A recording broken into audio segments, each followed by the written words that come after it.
السلام عليكم ورحمة الله وبركاته. وإذن سلامة أصحابتي كحرا channelka Muna Macaane channel meel badnida daafaheeda aad kaga sugan tihiin waa Muna Macaane oo idin leh Ramadaan waa tagay soon ayaa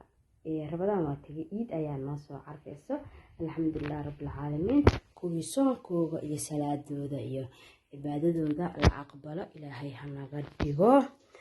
marka sidii aad igu wada taqaaniintee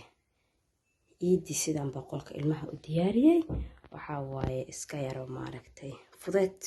shaqo badan aan lahayn guriga xafishka aan kugu badneen waa kaas sidaas ula socda Eidda sidaan ayaan u diyaariyay miisaskan ilmaha ayaa su'aalo badan ka yimaadeen dadka qaar waxay u maleeyaan yacni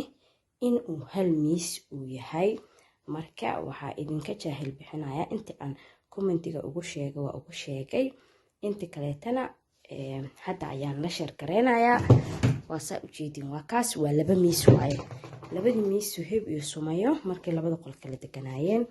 waa soo qabtay markii inta soo wada degeen waa u fikiray sidaan ayaan ka dhigay marka waa kaas si yar oo qurux badan u noqday boos badanna muusan ka qaadan ani ilaah amarkiis ma jeceli guriga inuu xafish badan uu yeeshto shaqada waa in aad fududeysatid hadii aadan fududeysan gabdho cid idin fududeynaysa ma jirto marka sidaas ayaan isku ognahay howlaha aan iska fududeyno aan iska nadaamsano waa ka halkaan dharkooga iyo sigisaamahooda ayaan ugu talagalay bahaladan yaryarkaana sigisaamada kuwa waaweyn dharkooga nan walba yaan isku mashquulin ala dhahaa ma fahantay maadaama loo ordaayo haddana guriga hadii xafish iyo adduun dhibkeeda leedahay marka ha iga hilmaamina subscribe like share comment qurux badan anigana fiidiyoyadii aad igaga barateen iyo fikradaha